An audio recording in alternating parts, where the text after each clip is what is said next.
masih juga mungkin awam karena mereka juga awam kali ya apa itu trail running, dan itu kayak yang menurut mereka ekstrim kayak gitu. Terus apalagi tahu waktu aku berhenti kerja buat nge-trail itu kayak yang nggak masuk akal, bukan nggak bisa diterima dengan nalarnya mereka seperti itu, kayak lo sustain di sini ya tapi gitu kan. Itu juga udah bagus dari 5 naik ke 3. Terus apa nih yang perlu kita perbaikin, latihan udah begini udah bagus, terus ternyata pola nutrisi segala macam. Di situ baru saya mengenal yang namanya plant based. Bisa dibilang sih sebenarnya dari sekolah juga nilai mata pelajaran olahraga aku tuh lebih tinggi daripada mata pelajaran yang lain. Bahkan ketika teman-teman kamu latihanmu apa sih? Kamu pengen diceritain nih dari pagi kamu bangun biasanya gimana sih kegiatan rutin kamu untuk sebagai seorang atlet lari itu apa sih sebenarnya kegiatan itu kan? Oke. Terus ya jadi ya udah langsung bener-bener fokus di trail, pokoknya sampai mati-matian segala macem. Mulai dari ikut race masih modal sendiri, ngumpulin prestasi.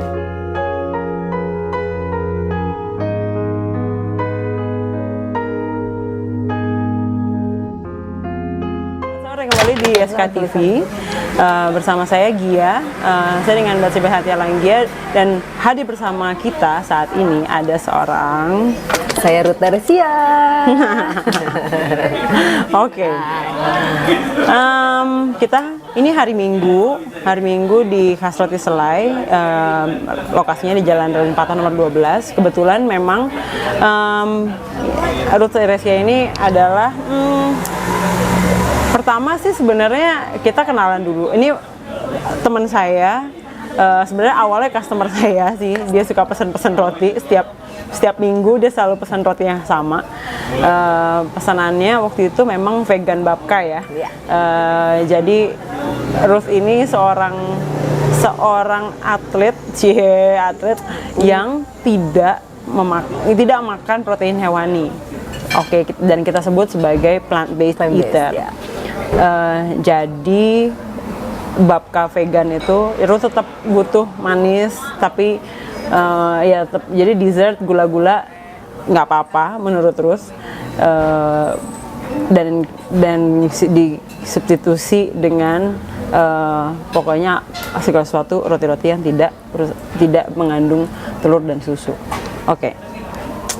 Berikutnya sebenarnya sejujur-jujurnya hari-hari itu saya nih kalau boleh bilang saya sangat terinspirasi oleh Ruth sebenarnya. Aku tersentuh. Iya, dia nggak tahu aja kalau menurut saya Ruth nih kayak kira gue menemukan idola gue sih. Jadi wah, ini lebay sih. Ini enggak, ini suatu fakta yang dia nggak tahu. Jadi waktu itu kita ngaprak kayaknya sebelum Tahuraran. Kamu datang lah waktu ngaprak yang sebelum di Tahura. Oke. Sebelum Tahuraran kayak 2 minggu sebelum itu kan ada ngaprak kan. Iya. Terus pokoknya di sebuah tanjakan yang haheho. Ya semua tanjakan haheho. Tapi di sebuah tanjakan yang kayaknya waktu itu aku lupa. Pokoknya masih awal-awal masih di Dago. Ya saya sebagai trail pemula larinya yang udah mulai nggak kontrol, tiba-tiba ada seorang Ruth, saya nggak tahu itu namanya Ruth saat itu. Saya ada anak kecil ini gitu, yang kecil banget ini, kecil petit ini. Terus dia lari terus kayak gini, boleh sprint gak? Dia dengan tenangnya dia gitu, saya prak, gue kayak ini orang siapa? Gitu kan? Ini orang siapa? Terus yang wah itu idola gue sih. Jadi setiap kali ada Ruth itu gitu. Jadi bener-bener nggak tahu siapa namanya sampai akhirnya long story short terus kenal Ruth gitu, dan kayak masih sama mengidolakan. Dan sampai hari ini kita hampir setiap hari bertemu. Probation.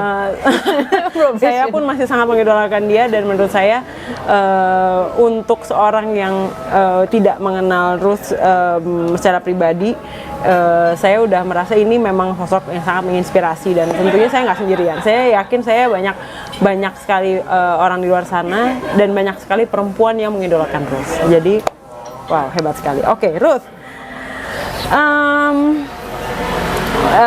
Sebelum saya menyebutkan semua kejuaraan yang sudah Ruth lakukan dan dapatkan semua medalinya itu, semua achievement yang kamu miliki, aku pengen banget ceritain sama Ruth how it started, bukan sebagai Ruth Theresia trail runner, belum boro-boro ya, belum menjadi Ruth Theresia yang full time trail runner, tapi sebagai bagaimana kamu terpapar dalam dunia olahraga. Oke. Sebenarnya kalau olahraga dari kecil, emang udah dari kecil banget suka olahraga. Jadi kalau dulu zaman belum sekolah tuh si papa suka bawa berenang. Biasa waktu itu. Terus masuk sekolah mulai jatuh cinta sama basket sebenarnya. Tapi ada beberapa kayak di SD tuh ada ekstrakurikuler yang beberapa yang pengen aku ikutin, kayak pernah aku ikutin kayak taekwondo gitu. Jadi emang anaknya udah aktif banget sih emang dari kecil. Terus ya satu lagi juga ya mulai kenal basket dari kelas 6 SD, abis itu ditekunin, dia ikut kompetisi, ikut klub, terus ya mulai serius sampai liga profesional juga waktu itu. Bahkan kalau bisa dibilang sih sebenarnya dari sekolah juga nilai mata pelajaran olahraga aku tuh lebih tinggi daripada mata pelajaran yang lain. Bahkan ketika teman-teman aku ketika jam olahraga mereka yang umpet-umpetan sama guru nggak mau olahraga, aku dengan antusiasnya keluar kelas sendiri, gua mau olahraga. Count me in. Iya, ini gua banget gitu kan. Ini kayak pelajaran gua banget gitu. Ya udah dari situ udah mulai. Cuman ya waktu itu emang ditekuni banget tuh ya basket. Basket sampai liga profesional itu 2015. Terus ya berhenti, terus mulai dari situ kenal lari di road dulu awalnya, cuman bertahan 6 bulan, abis itu kenal trail, kenal komunitas juga Bandung Explorer. Di situ baru mulai mulai ngetrail, terus mulai kayaknya emang olahraga tuh passion deh, passion buat gue pribadi, karena dari yang zaman kecil tuh pengen banget ikut suatu kompetisi mewakili nama Indonesia di event internasional. Cuman karena di basket itu persaingannya banyak dan itu kan game permainan olahraga permainan gitu kan. Dan yang jago-jago, maksudnya di posisi aku tuh jago-jago banyak gitu. Jadi dan aku termasuk orang kecil gitu. Jadi untuk masuk timnas tuh udah secara fisik udah nggak lolos gitu. Cuman masih pengen gitu, jadi ada gerak tergerak, masih penasaran gitu. Terus sampai akhirnya nemu ternyata ini nih new passion di trail running nih ini. Akhirnya diseriusin sampai ya bisa dibilang berhenti kerja juga gara-gara dia cuma buat fokus di sini lari ya. Dan kenal Bagia kan waktu itu, terus relate banget Bagia ini ternyata pinter banget baca zodiak. Jadi waktu itu ada satu sesi ada momen aku mau kepo zodiak aku dan ternyata relate ya waktu itu ya antara zodiak dengan kehidupan pelarian dan olahraganya Ruth ini. Betul. Sebenarnya pengen tahu, jadi memang Ruth ini kamu pada saat kamu memulai olahraga yang serius adalah di basket, itu kamu udah punya hasrat untuk kamu udah masuk liga profesional ya? Iya, waktu itu di 2000. Kamu di tim apa itu? Raja Wali Bandung. Waktu itu di 2000. Kamu dulu udah di Bandung belum? Jadi waktu aslinya dari Bekasi kan? Dari Bekasi, Jakarta. Jadi dulu waktu kecil itu suka ikut tim sekolah, bawa nama tim sekolah, terus ikut klub-klub di Jakarta, terus ikut. Boleh tahu nggak nama tim Indonesia Jakarta? Indonesia Muda di Senayan Jakarta, pindah kuliah ke Bandung, terus ikut Libama gitu, Liga Mahasiswa, bela kampus. Terus ternyata di Bandung juga punya tim profesional, akhirnya main lah di situ. Waktu itu 1 tahun kurang lebih di 2015. Jadi pada saat kamu di Bandung pun kamu belum menjadi seorang trail runner, bahkan kamu belum menjadi seorang pelari ya. Belum. Di Bandung pun kamu masih melegitimasi dirimu sebagai atlet basket. Belum ada bayangan, bahkan kenal dunia trail running pun belum kan. Waktu itu juga di Indonesia sendiri trail running itu kan baru booming tuh sekitar 2013, 2014 kan. Terus itu yang benar-benar juga apa trail running itu, bahkan yang benar-benar nggak ada ekspektasi bakalan berkecimpung di sini gitu. Terus sempet kerja juga di bank swasta ya. Yang saya ketahui adalah Ruth dulu kerja di bank swasta dan kamu merasa sudahlah gitu. Apa yang membuat kamu merasa udahlah kayaknya udahan deh nih kerja sebagai non atlet gitu? Apa yang membuat kamu merasa gitu? Jadi sebenarnya waktu itu juga masuk kerja di salah satu bank itu juga sebenarnya jalur prestasi basket juga. Oke. Karena mereka mau bikin tim basket bawa nama perusahaan, waktu itu tim basket putri. Terus cuman nggak ada nih ujung-ujungnya tim basketnya. Ujung-ujungnya aku ya udah cuman kerja kantoran dan itu kayak bukan nggak satisfying buat kamu. Iya, bukan suatu bukan suatu yang aku inginin gitu. Jadi dan ketika sebenarnya aku berhenti kerja itu pun sebelumnya aku udah kenal trail. Jadi aku masih waktu itu di trail itu aku masih sempat kerja. Cuman di titik dimana memutuskan benar-benar pengen berhenti itu ketika ini peluang gede nih. Di trail ini karena satu lagi boomingnya, dua untuk wanita tuh masih kurang lebih masih nggak terlalu banyak gitu kan untuk kompetisinya. Jadi kayak ada peluang besar lah untuk kesini untuk berkarir di dunia trail running dan yang masih sampai sekarang pun masih banyak banget peminatnya gitu kan.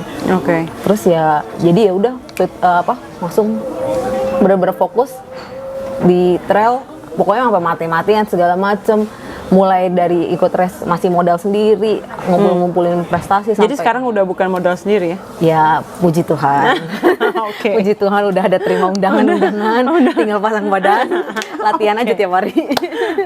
Itu tuh pertanyaan berikutnya tuh. Soalnya jadi gini, tentunya kalau orang, sebenarnya saya begitu ngobrol, saya ketemu banyak orang, banyak temen. Pertanyaan pertama adalah gini, Mbak Gia, lu sering ketemu sama Ruth ya gitu, kayak maksudnya memang kayak bayangan manusia normal kita ini. Aku adalah orang yang tidak normal. Ruth ini seorang anak yang kuat banget larinya, cepet banget dan latihan terus dan memang berdedikasi tinggi sekali di trail running. Maksudnya memang tidak mungkin seorang Ruth yang memang prestasinya setinggi sebanyak itu dan kamu tidak banyak latihan memang kan. Setiap hari pengen diceritain untuk menjadi orang yang sekuat itu nanjak, sekuat itu turun. Karena tuh kita tahu ya turun itu juga nggak gampang. Turun itu nggak gampang dan sama sulitnya gitu. Bahkan mungkin lebih sulit daripada kita nanjak gitu. Orang yang kuat nanjak, kuat turun, kuat road juga ya. Road juga kamu kuat kan di flat. Kamu latihanmu apa sih? Kamu pengen diceritain nih dari pagi kamu bangun. Biasanya gimana sih kegiatan rutin kamu untuk sebagai seorang atlet lari itu apa sih sebenarnya kegiatan ini? Kalau untuk gambaran umum latihan, biasanya orang-orang juga banyak yang nanya kan latihannya ngapain aja gitu kan. Ya biasanya aku latihannya kurang lebih 5 hari sampai 6 hari dalam seminggu. Dan itu nggak cuman lari doang. Jadi kita ada kombinasi rest day di every 2 days atau every 3 days? Every 2 days. Terus 5 hari ya macam-macam kombinasi, jadi nggak yang larinya tiap hari harus berapa jam, enggak. Jadi itu kita ada menu interval pun ada sekali di hill, naik turun, terus sekali juga satu sesi di flat, terus juga ada menu long run biasanya tiap weekend. Tetap ada menu flat ya? Tetap ada. Menu flat itu apakah kalau kita ini kan interval fartlek gitu kan? Nah, untuk Ruth juga flatnya juga ada menu sendiri atau interval dan kamu tetap ada fartlek yang di flat juga atau perlu? Masih ada perlunya? Perlu. Jadi ada, dan kalau untuk saat ini kebetulan aku lagi baru transisi ganti coach gitu, udah kurang lebih 4 bulan mau jalan 5 bulan. Kita sekarang lebih mainnya durasi sih intervalnya. Jadi misalnya 5 menitan atau 6 menitan, setnya berapa, 4 atau 3 kayak gitu. Kalau di track itu kan lebih gampang ya karena dia terukur satu kali keliling 400 meter. Jadi tinggal biasanya dulu 12 kali 400 meter gitu. Kalau sekarang kan karena lagi pandemi, semua track juga di Bandung lagi pada ditutup. Jadi aku pun nyari tempat interval pun yang rada sepi Nggak biasanya di komplek, gampang. nggak gampang. Iya. Jadi ya coach aku jadi ngasihnya menunya by duration gitu sih. Oke. Jadi gitu. Terus menu long run biasanya 3 jam 4 jam sekali dalam seminggu. Terus ya strength training Oke. itu juga penting. Jadi kalau long run udah nggak main di kilometer berapa ya? Udah Nggak. mainnya di waktu ya? Di waktu. Untuk kamu ya? Di waktu dan spesifik harus nge-trail gitu. Oke. Jadi Jadi nggak- mau elevasi gitu ya? Udah perlu ya? Oke. Ini supaya kita dalam satu frekuensi yang sama, mari aku akan membeberkan prestasi yang sudah didapatkan Aku oleh. deg-degan dikira mau beberkan nama siapa. Wow, mau aku beberin? Oke, seorang Ruth Teresia ini adalah ceng prestasinya ranking 5 Asia Trail Master 2016, bener? Betul? Ranking 3 Asia Trail Master 2017. Jadi 2016 kamu udah langsung ranking Itu 5. ya itu sebenarnya nggak expect sih. Jadi karena ikut 2 event di Indonesia yang ternyata 2 event itu juga qualified Ini ke merinding event terus loh aku. ke Asia Trail Master gitu. Terus Dan di 2 event itu aku podium waktu itu. Wow. Dan yang pertama itu kan Mas Astila itu pertama Astila, kali first experience Semarang. aku 100 kilo pertama waktu itu. Semarang gitu ya, Mas Asti? Iya, di Ambarawa. Ambarawa, oke. Terus ya udah abis itu ikut BTS. Ternyata 2 event itu aku masuk 3 besar, top 3, dan kedua event itu relate ke Asia Trail Master. Jadi Oke. nama aku muncullah di Asia Trail Master final ranking di akhir tahun. Wow. Ternyata aku peringkat 5. Aku mulai kepo. Apaan nih? Ternyata di Asia punya kejuaraan seperti itu. Di situ aku mulai kepo dan aku nanya-nanya ke Kang Arif waktu itu. Dia main championnya di 2015. Dia ngasih tahu aku, mengedukasi aku tentang Asia Trail Master gimana cara ikutnya, terus segala bentuk aturan sampai aku baca-baca webnya. Oh ternyata gini. Mulailah 2017 ikut lagi, mulai terencana gitu, terschedule race-race yang mau ikutan apa, terus mesti counting si poin-poinnya kayak gitu. 2017 pengennya waktu itu langsung juara, sosok anak-anak baru udah mau juara gitu kan. Ternyata belum rezeki, tapi naik peringkat 3. Akhirnya 2018 coba lagi dengan kita perbaiki menu latihan, terus mulai juga perbaiki nutrisi. Di situ mulai baru. Pada saat kamu ngomong kita tuh, kamu udah punya pelatih? Udah punya pelatih. Oke, pelatihmu siapa saat itu? Waktu itu Coach Rudy Rudy. Dimyana itu juga pelatih dari ya anak-anak Bandung, tau lah ya, anak-anak pelatih dari Bandrek juga. Oke, pelatih Bandrek ya. Bandrek ini Bandung Explorer. Bandung Explorer. Nanti akan ada glosarinya. Bandrek itu Bandung Explorer, BTS itu adalah Bromo Tengger Semeru. Soalnya takutnya orang mah ada yang bingung ada lagi yang kan, nggak apa disingkat-singkat? Apa yang disingkat-singkat ya kan? Oke, ini tadi ranking 3 Asia Trail Master 2017, juara 1 Brunei Beach Bunch Trail Challenge 100 kilo in Brunei Darussalam 2017. Jadi itu adalah event internasional pertama. Iya, betul banget. Tahun kedua kamu trail running udah internasional. Iya, di tahun 2017 itu. Jadi waktu itu udah Juara 1 loh. Iya, waktu itu, dan itu event trail pertama outside of Indonesia. Jadi maksudnya baru pertama kali ikut kejuaraan Oh my di God. Brunei, dan itu kayak yang, Brunei ternyata ada bisa nge-trail gitu di Brunei. Kayak apa ini medannya? Medannya dia hilly sih, jadi cuman ya panas aja, pengap Ya, gitu. panas Terus ya, pasti. karena section trailnya dia nggak terlalu banyak, jadi dia ngelup-ngelup gitu lah. Dia terlalu cenderung kecil ya. Dan dia nggak punya gunung ya, jadi bukit-bukit gitu, kayak macam di Kalimantan gitu lah. Iya. Itu begitu 2017 udah undangan atau masih Waktu itu enggak, sendiri? masih sendiri. Masih Oke, 2017 juara 1. Juara 2 Penang Eco 100 mil in Malaysia 2017. Lalu berikutnya juara 2 Clark Miami Ultra itu Di 50 miles in Philippines 2017 juga. Lalu 2018 ada juara 1 Women Champion Asia Trail Master. Itu Udah oke. udah 2018 tuh kamu udah megang ya, udah megang Ruth Teresia sebagai Women Asia Trail Master. Oke, cerita. Aku mau dong ceritain dong itu. Ya itu mulai karena sebelum 2017 pengennya juara, tapi ya dikasih ranking 3 dulu lah gitu kan. Itu juga udah bagus, dari 5 naik ke 3. Terus apa nih yang perlu kita perbaikin? Latihan udah begini, udah bagus, terus ternyata pola nutrisi segala macam. Disitulah baru saya mengenal yang namanya plant based. Oke, tahun 2018 itu 2017 akhir. 2017 akhir, setelah Clark, baru terus mulai memutuskan menjadi seorang plant based eater. Betul. Nah, itu terinspirasi dari sebenarnya dari si juara cewek Asia Trail Master 2017 itu, namanya Kim Matthew. Dia orang Australia tapi tinggalnya di Hong Kong.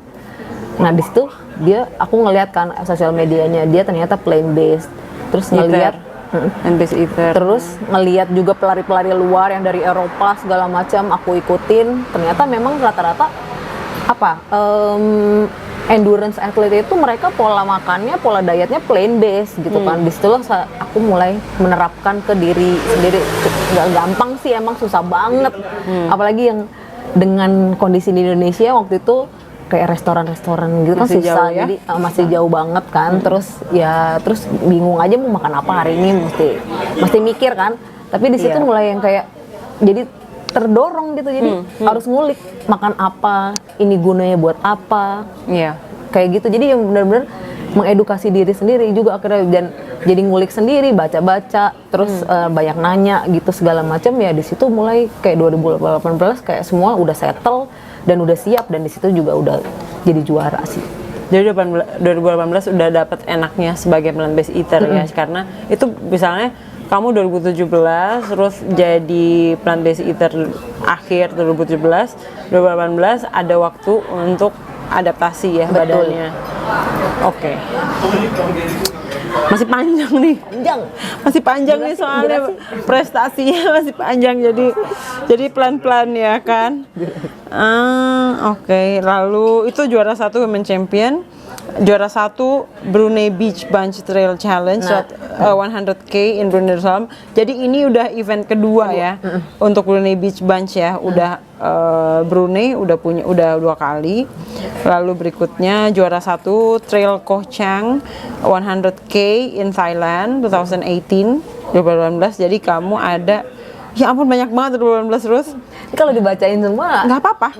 Ini biar tahu. Pegel ya. Pinter banget nih anak emang. Lalu juara Mantra Summit Challenge 75K in Indonesia 2018. Ijen Trail 100 kilo juga in Indonesia 2018. Juara 1 pelataran X Trail, itu 10 atau X Trail? X Trail, X ya. 70K in Indonesia 2018. Juara 1 Bandung Ultra 100K in Indonesia, Bandung Ultra. Hai Bandung Ultra. Hai. Top 9 Dragon Ultra 50-50 in Hong Kong 2019. Finisher Ultra Trail du Mont Blanc 170K in Chamonix, France 2019. Lalu dapat juga juara 2 Eco Trail Al Ula 80K in Saudi Arabia sebelum pandemi. Ini saya pribadi udah pernah dengar ceritanya mengenai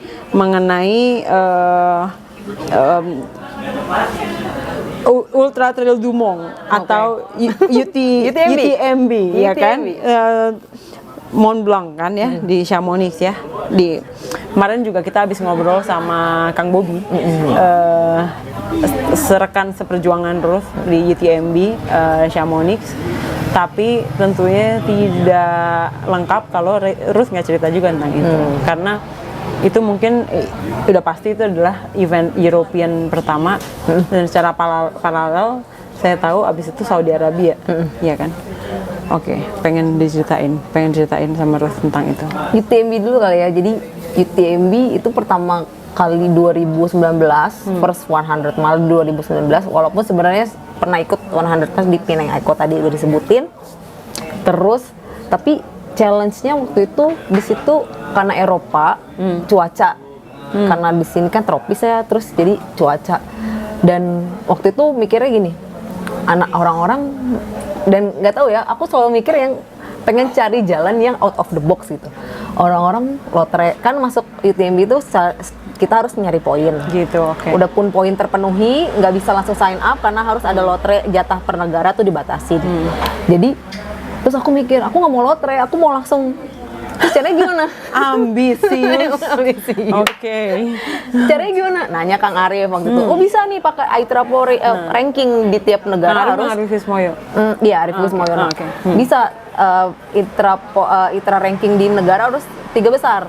Aku cek ternyata aku ada di 3 besar. Langsung aku email ke panitia UTMB waktu itu. Aku bisa lolos registrasi tanpa lotre. Jadi ya bayar tetap tapi nggak pakai lotre gitu. Terus ya udah akhirnya bisa masuk segala macam, daftar. Udah tinggal latihan. Waktu itu latihannya juga beberapa session bareng Bang Bobby karena kita 1 tahun yang sama cuma beda kategori. Terus ya udah experience di sana ya seru sih. Jadi karena aku anaknya solo trip banget, aku datang 3 minggu sebelum dengan niatan aklimatisasi dan cek rute. Jadi ya berkeliling mulai dari datang Chamonix, terus nanti minggu kedua ada di Italia, minggu ketiga ada di Swiss, nanti mau mendekati race pelari-pelari Indonesia udah pada datang, baru ngumpul bareng lagi di Chamonix. Ya itu sih pengalaman seru. Terus yang ketemu pelari-pelari di seluruh dunia gitu kan, karena kan kalau UTMB itu orang-orang bilangnya kayak hajinya anak-anak trail gitu kan. Terus ya udah ternyata itu seru. Terus yang dan cuaca sebenarnya kalau dibilang tahunnya aku tuh bagus ya, summernya lagi bagus gitu karena 2 tahun sebelumnya selalu hujan dibilang. Cuman ya kendalanya waktu itu di Indonesia nggak pernah dapat yang namanya hujan es. Pas aku di sana tiba-tiba kena hujan es dan itu kayak yang panik benar-benar panik, dan itu kayak wasting time hampir 1 jam nungguin itu hujan es reda sebelum masuk checkpoint. Terus lumayan juga bikin kepala pusing karena yang sebelumnya tuh panas banget, tiba-tiba hujan es. Terus tidur beberapa kali, pokoknya hampir kurang lebih wasting time 3 jam lah udah sama tidur nunggu itu si hujan es. Wah gila ya.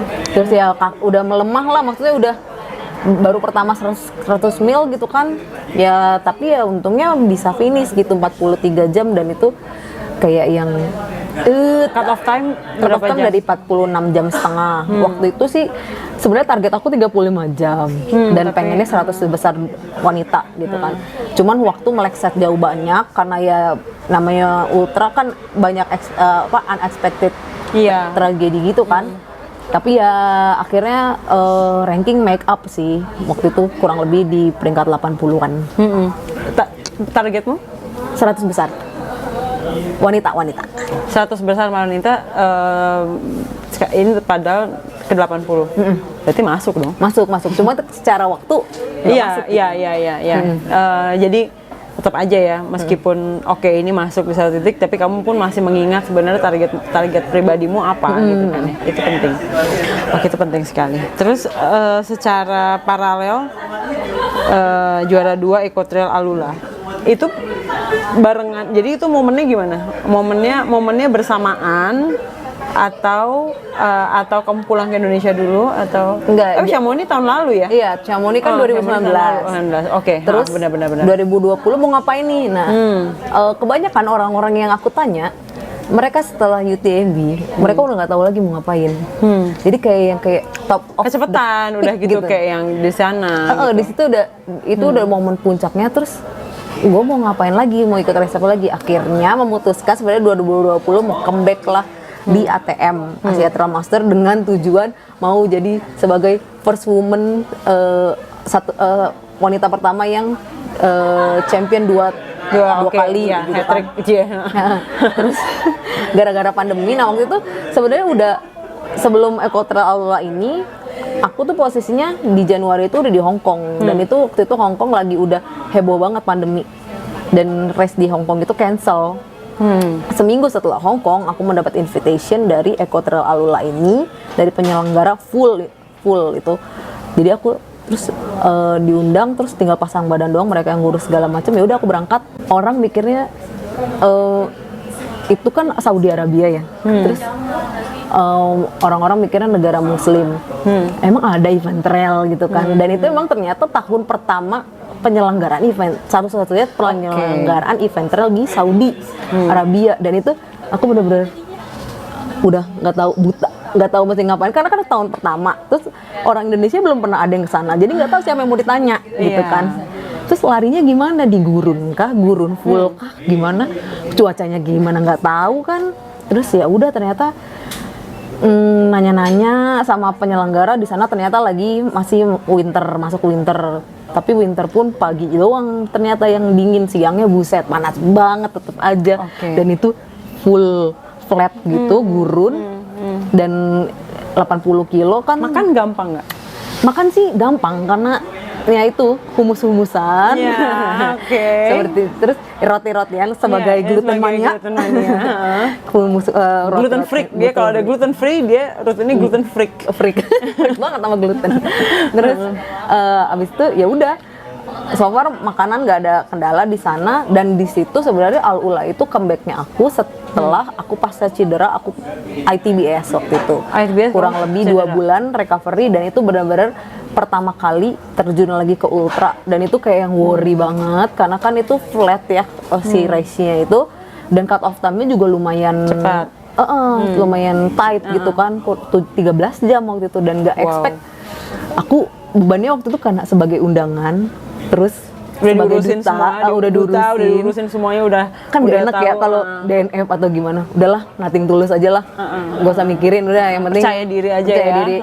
Dan bener-bener emang gak ada orang Indonesia yang datang, dan ternyata rata-rata di situ pelari-pelari dari Eropa, karena kan itu pertengahan gitu kan, Asia ke Eropa, jadi banyak pelari Eropa. Terus waktu itu juga nggak expect bakalan podium 3 besar, dan itu pas finish itu dapat posisi kedua yang bener. Dan ternyata podium pertama itu orang US yang golongannya sebenarnya dia elit gitu di US itu.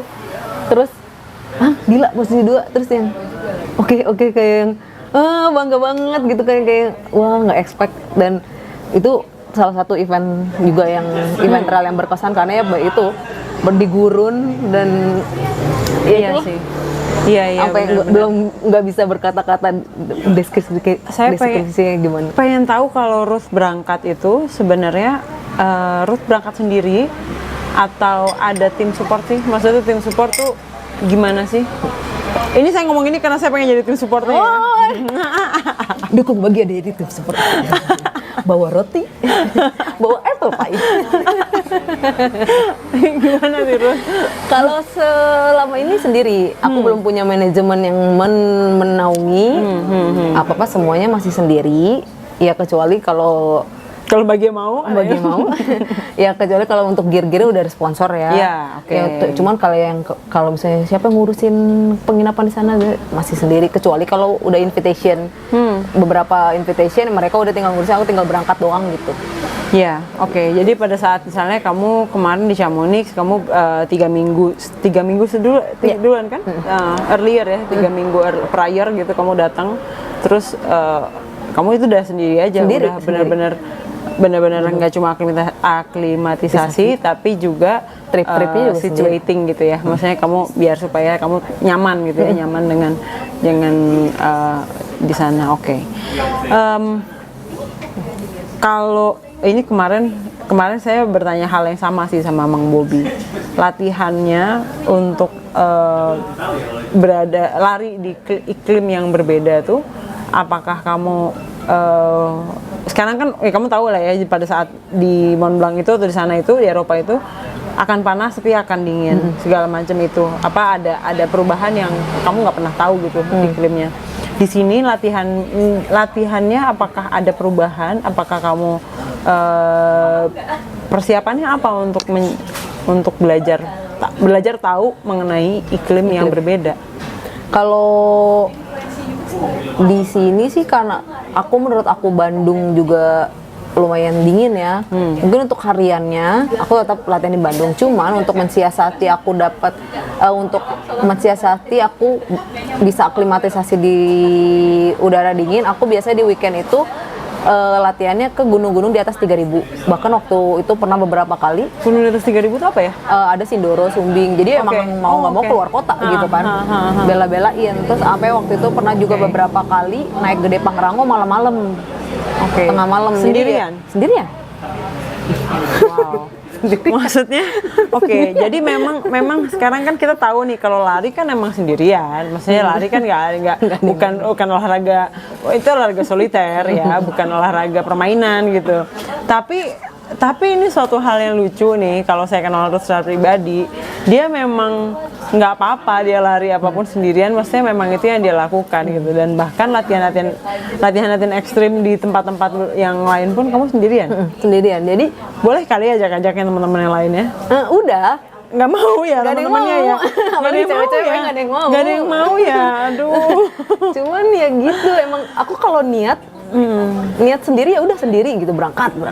Iya sih ya. Gitu. Mau Jadi nggak mau ya. dan aku memang punya punya bukan program sih jatuhnya, kayak punya prinsip sendiri. Dalam satu sesi aku lari ketika cuaca hujan-hujanan, aku lari. Ketika malam Sakit ya aku nggak? lari. Sakit nggak? Kamu kalau lagi lari hujan-hujanan tuh sakit nggak sih kamu? Enggak sih. Nggak ya? Enggak. Mungkin endorfin ya. Iya. Emang benar-benar membahagiakan kamu berarti ya. Membahagiakan sekali, apalagi Oke. terus lari di tengah hutan malam-malam. Kayaknya ya itu perlu gitu, karena kan dengan kondisi di ultra trail itu kita akan menemukan kondisi seperti itu. Jadi nggak ada salahnya kita berlatih di saat kondisi cuaca lagi buruk ataupun di luar jam biasa gitu. Lari sore, lari malam, segala macam. Kayak gitu itu perlu sih. Saya tuh ini ya, kebiasaan kalau lihat Instastory-nya Ruth, dan saya tahu dia mau latihan terus ke Tahura, sebetulnya hujan gede, saya langsung yang Ruth hati-hati dong jangan larian gitu. Karena terus begitu dia bilang iya nih nggak jadi soalnya petir gitu kan. Kalau petir dia nggak apa-apa, dia kayak habis itu dia nggak deh gua nggak lari. Tapi begitu kalau hujan gede terus kenapa mbak gitu. Saya yang oke. Ya, jadi gitu deh. Iya. Kamu lari awal-awal tuh tahun 2016 pada saat kamu lari, kamu langsung kuat lari nanjak, atau kamu punya di tengah-tengah sebelum memulai itu semua kamu ada kesukaan untuk cross training lain, atau kayak yang iya nih aku tuh memang orangnya pun kuat di latihan strengthening yang lain, supaya itu kan sebenarnya kita tahu ya itu semuanya mendukung ya, semua olahraga exercise lain pun itu mendukung otot kaki, mendukung core juga gitu. Apa sih olahraga kamu tuh apa selain lari gitu? Karena kan kamu kan juga perlu penguatan kaki nih gitu. Kalau untuk penguatan sih aku ikut kelas TRX di tempat gym. Juga beberapa yang nge-gym kayak buat lower body, kayak menu-menu lunges atau squat atau pakai beban. Dan kebanyakan menunya untuk melatih lower body. Upper body ada, cuman nggak yang buat bodybuilder gitu loh. Oke. Hanya untuk buat penyeimbang doang. Terus selebihnya paling TRX juga. TRX karena ya low impact, terus dia bagus sih menurut aku buat core ternyata TRX. Terus sepeda sama sekarang. Lagi demen-demennya jerambahan main sepeda gravel. Lagi nge-booming, terus ya, ternyata happy juga. Saya suka nanya gitu lagi-lagi instastorynya Ruth lagi di mana, di Palangkaraya ya? Lagi di Manokwari ya, soalnya kayak udah jauh banget. Terus yang kayak ini apa lagi nih, dia tuh di mana lagi, terus yang udah anak bolang di sini. Ya ternyata enak, lagi doyan sepedahan juga. Oke. Kita masuk ke ranah pribadi ya. Aku deg-degan. Jangan tanya. Enggak, sebenarnya pengen nanya pertama, keluargamu bagaimana, how do they see their daughter is growing as an athlete? Dari kecil emang keluarga tuh, karena keluarga aku orangnya akademi, kedua orang tuaku sangat mengedepankan akademi. Jadi yang kayak mau berkarir sebagai atlet itu kayaknya mereka agak setengah hati. Bahkan kayak aku mau basket juga zaman sekolah gitu, kayak masih kucing-kucingan. Jadi nggak didukung 100% untuk olahraga gitu kan. Terus Bahkan pernah aku mau main basket, mau pertandingan, sepatu aku diumpetin. Wow, Supaya ekstrim. aku nggak boleh gitu kan. Nggak usah main basket. Karena ya pernah sampai kayak yang kalau main basket kan dengan resiko cedera ankle, pernah pulang dengan kondisi ankle terus dimarah-marahin anaknya lagi ankle dimarah-marahin kan kayak jadi nyalain olahraganya kayak gitu kan, kayak gak usah basket lagi segala macam. Terus bahkan nyampe sekarang ngetrail juga waktu itu masih juga mungkin awam karena mereka juga awam kali ya apa itu trail running, dan itu kayak yang menurut mereka ekstrim kayak gitu. Terus apalagi tahu waktu aku berhenti kerja buat ngetrail itu kayak yang nggak masuk akal, bukan nggak bisa diterima dengan nalarnya mereka seperti itu, kayak lo sustain di sini ya, tapi aku membuktikan kayak gitu kan. Dan yang terlebih lagi ya aku buktikan dengan kalau tiap event trofi bawa pulang koleksi taruh di rumah, ternyata makin lama makin banyak di rumah, orang tua ternyata makin happy ngelihat trofi banyak anak-anaknya. Malah sekarang kalau misalnya nggak, biasanya kan hampir tiap minggu pergi kemana-mana. Sekarang karena pandemi udah emang lagi nggak ada rest, jadi kayak yang mereka sekarang antusias malah gitu nungguin. Terus ya gitu ya, paling komentarnya sekarang makin hitam aja gitu. Udahlah itu biasa. Resiko. Oke, jadi intinya segala permasalahan di kehidupan ini kalau kita buktikan dengan achievement ya, dengan prestasi, semuanya akan baik-baik aja gitu, karena memang semua orang tahu ini bukan omong kosong gitu ya, bukan hanya usaha-usaha kecil belaka dan bermain-main gitu ya. Oke. Dan ya kalau boleh nambahin, aku sebenarnya yang mungkin mereka nggak merasa secara verbal mereka ngomong ke aku gitu kan, misalnya gimana sih lari bla bla, tapi aku ngelihat kayak ada perubahan-perubahan kecil yang ternyata pola aku bisa berimpact positif gitu di keluarga. Kayak papa sekarang ternyata udah mulai sepedahan, si mama udah mulai jalan-jalan keliling komplek, adek kayak adek aku sekali aku bawa lari juga mereka mau. Terus sampai penting banget. Terus sampai pernah ada satu momen mereka ke Bandung cuma buat apa? Malakin sepatu-sepatu aku. Terus mungkin mereka secara nggak bisa mengatakan langsung apa segala macam, tapi kayak itu bentuk support. Itu salah satu support dan impact bagus. Jadi ternyata apa yang gue lakukan ini ada influence gitu kan, ada efeknya kayak gitu sih, keluarga, yang lingkaran yang paling kecil. Itu yang lebih berharga dari sekedar podium. Beneran. Jangan gitu nanti aku nangis. Aduh, Ruth. Terus lebih nih, aku punya pertanyaan iya atau tidak, atau pilih salah satu. Milih pacar lebih baik anak lari atau bukan anak lari? Bukan anak lari itu gimana? Tapi olahragawan nggak? Oke, kalau gitu. Atlet non atlet.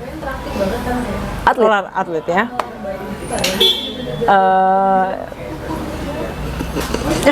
Lama-lama menjurus nih. Enggak. Oke, jadi atlet ya, tetap ya. Terus anak trail, bukan anak trail. Karena tadi kamu bilang atlet kan. Oke, kalau memang dia, apakah kamu lebih nyaman dengan orang yang benar-benar satu bahasa sama kamu karena bahasa jadi sama-sama anak trail, atau nggak apa-apa deh atlet apa aja gitu, atau olahragawan apa aja? Olahragawan apa aja? Oke ya. Kenapa? Karena kita bisa share gitu. Jadi kalau anak trail, karena aku pengalaman punya pacar, punya mantan anak trail. Kameramen jangan ketawa. Ini bukan maksudku. Ini bukan tali kasih. Bukan tali kasih. Ya, jadi kayak yang dibahas trail lagi. Jadi kalau ada pasangan yang bukan di dunia trail, kayaknya seru aja gitu, ada yang diobrolin misalnya sepeda. Lebih kaya ya, yang dibahas ya. Bener. Yang dibahas lebih kaya, oke. Terus aku mau bertanya, dikira mau single nggak? Single. Oke. Single, I'm very happy. Tapi single and mingle dan Single and mingle. single and mingle and looking kan? Oh, jelas. Oke. Terus Teresia. Ini dari tadi kamu belum jawab pertanyaanku nih. Mungkin ini akan jadi pertanyaanku yang terakhir karena aku pengen diceritain pertama pengen diceritain dari satu hari. Dalam sehari ini kamu kegiatanmu dari bangun pagi sampai tidur lagi, bangun pagi jam berapa, tidur lagi jam berapa. Maaf ya, aku nih Virgo, jadi aku pengen ceritain detail dan ini apa, kronologis. Berikutnya setelah itu pertanyaan adalah minggu. Jadi dalam satu minggu kamu apa aja? Jadi pengen ceritain tuh. Kalau harian, bangun pagi jam berapa? Pagi biasanya jam 5:30, jam 5, jam 5:30. Ngapain dulu? Ngapain ya, bebersih, terus siap-siap mau lari. Dan biasanya kalau misalnya lari pagi, biasanya long run di pagi. Kalau misalnya ada sesi sore, aku ya tergantung sih mau latihannya di pagi atau di sore biasanya. Terus ya kalau latihan pagi berarti siap-siap mau latihan pagi. Terus biasanya kalau misalnya aku latihan sore, paginya aku sepedaan. Sepedanya itu gocapan, gue cari sarapan doang gitu loh ya. Bukan buat komuter-komuter doang. Siang biasanya aku udah absen di Hasrati Selai. Karena aku udah WhatsApp, udah Instastory OTW gitu jawabnya. Jadi hampir bisa dibilang base camp aku di Roti Selai. Ini pojokan favorit. Terus ya latihan, terus habis itu kalau misalnya nggak ada latihan sore, aku pulang atau aku ke tempat lain bersosialisasi. Terus malamnya tidur biasanya jam 9 sih. Jam 9 udah harus tidur ya? Itu setiap hari kayak gitu? Setiap hari kayak gitu ya? Terus Netflix-nya kapan? Netflix-nya baru-baru ini juga sih. Pacarannya kapan? Nggak ada, kan single. Ada, kan masih single ya? Oke, benar. Itu tadi pertanyaan jebakan. Kirain habis kalau dia jawab, berarti sebenarnya diem-diem punya pacar. Oke. Kan single. Kan single. Terus, itu kan setiap hari. Setiap hari melakukan hal yang sama atau kalau ada rest day kan tadi every 2 days ya. Jadi kalau kamu Senin, besok nih hari Minggu kita sekarang. Besok Senin, aku jadwalnya Selasa. sepedahan. Oke, jadi kalau kamu kamu sepedahan. Sepedahan itu dihitung sebagai cross training ya. Jauh kan? Sepedahannya jauh kan? Long ride juga. Jadi kamu akan mulai latihan lagi. Tadi hari ini latihan ya? Hari ini latihan. Besok ini beneran ngitung nih. Iya, besok long ride. Selasa day off. Day off tuh jadi aku dalam seminggu itu day off itu 2. Nah, yang satu tuh day off rest aktif, yaitu dipakai buat cross training sepedahan. Satu lagi day off benar-benar off. Off itu ya benar-benar ya aku di rumah, bener-bener istirahat aja. Kalau nggak di rumah paling di sini. Hidup aku kalau di sini kan. Iya. Cari aku gampang kok. Gampang ya. Ya itu, udah gitu. Jadi nggak ngapa-ngapain. TRX-nya kapan? TRX-nya di hari Selasa sama Kamis. TRX-nya hari itu ya. Oke, itu kamu TRX-nya private class atau kamu barengan sama orang-orang lain? Barengan sama orang lain. Jadi sebenarnya latihanmu, TRX-mu sebenarnya sama kayak orang lain ya. Maksudnya bukan kamu kayak spesifik kamu minta sama personal trainer, oke, saya mau ini tolong dibikin, enggak ya. Maksudnya benar-benar ini sebenarnya pertanyaan ini sebenarnya buat gambaran, untuk kita yang sebenarnya freaked out gitu dengan gila ya, kebayang nggak sih Ruth itu latihannya kayak apa gitu, atau kalau memang pengen jadi atlet yang serius tuh sebenarnya harus jangan-jangan memang di setiap langkahnya harus ditempel sama seorang PT, enggak ya? Enggak. Jadi sebenarnya nggak kayak gitu juga nggak apa-apa ya. Gitu. Oke, tadi saya bohong kalau saya bilang itu pertanyaan terakhir. Enggak, saya punya pertanyaan yang lebih terakhir lagi. Sebenarnya mengenai makanan. Karena kita tadi mengawali dengan pembicaraan mengenai vegan babka, dan saya akan mengakhiri dengan plant-based eating. Pertama, dari semua makanan plant based yang kamu jalani, makanan apa sih yang paling kamu suka? Kari. Vegan kari. Terus boleh lo jawab jawaban lain. Tapi terima kasih. Aku akan bilang Mas Mamu untuk itu. Terima kasih. Lorenzo vegan kari. By roti size. Lucunya kamu. Berikutnya apa? Berikutnya dessert. Dessert kamu. Tapi kamu saya kayak makanan aman deh, makanan amanmu kayak aku lapar banget. Sering lapar nggak sih? Salad ya? Salad. Oke, salad itu adalah makanan aman. Makanan aman. Di kulkasmu ada apa aja? Saat ini. Sih nggak tahu saat ini atau nggak, tapi kamu kalau kamu ke supermarket nih, Kamu ke supermarket terus akan kayak, beli apa? Yuk kita ke supermarket yang banyak isinya yuk gitu. Kamu kira-kira apa sih yang kamu selalu beli yang kayak di keranjangmu tuh this is must have gitu? Apa yang kamu selalu beli, selalu punya tuh apa? Jamur, tahu, tempe, sayur udah pasti. Sayur apa aja? Misalnya yang Macam brokoli, bayam, terus tomat, terus wortel. Karena aku suka banget wortel. Jadi kamu pun masak di rumah ya? Iya. Oke. Bawang. Aku anak bawang. Anak bawang, anak roti. Anak roti. Ya, anak roti, anak bawang. Oke. Jadi susu kacang selalu punya atau enggak juga nggak apa-apa? Enggak juga nggak apa-apa. Enggak juga nggak apa-apa. Telur udah nggak makan sama sekali at all. Oke. Lalu berikutnya itu ya, maksudnya lean aja ya, bener-bener sebisa mungkin sebersih itu aja makanannya. Iya, ditambah lagi ya ada produk nutrisi dari salah satu sponsor juga, jadi ya kayak ada apa? Terus saya susu selalu recovery, terus suplemen karena kan kalau Bagus banget kita ya itu plant dia based ya. kan butuh beberapa suplemen sebenarnya kayak B12 segala macam, terus omega 3-nya. Oke. Nah, itu aku bantu dengan suplemen.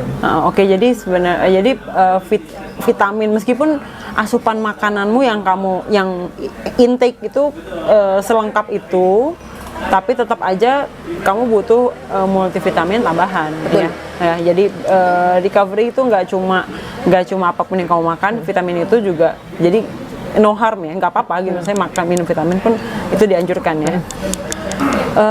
Oke, itu sama dari tahun 2015 kamu belum menjadi plant based eater sampai begitu 2016 kamu dengan susah payah kamu konsisten menjadi plant based eater.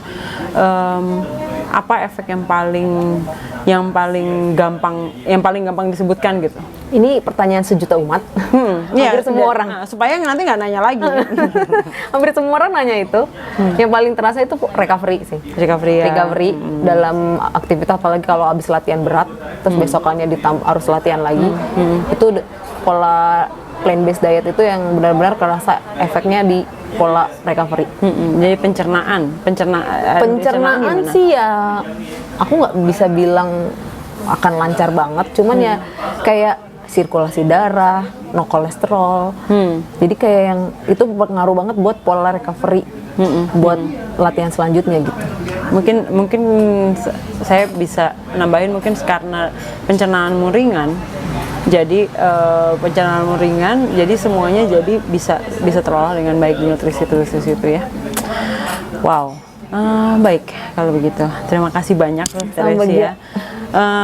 Ini tentunya semakin harapan kita semua dengan menghadirkan Truth ini memberi inspirasi semakin kuat inspirasi kita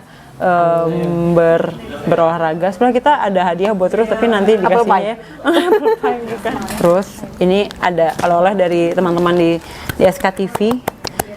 Sebuah jersey yang mungkin bisa kamu pakai di latihan-latihan. Boleh dong dengan senang hati.